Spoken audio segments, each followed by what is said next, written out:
వెళ్ళిరయా సెలవని అంటాంది కంట తడి ఉండలేక నీ ఎంబడే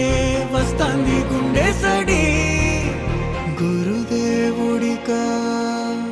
ఇంతటి శోకం వెలివేసినదా పాపపులో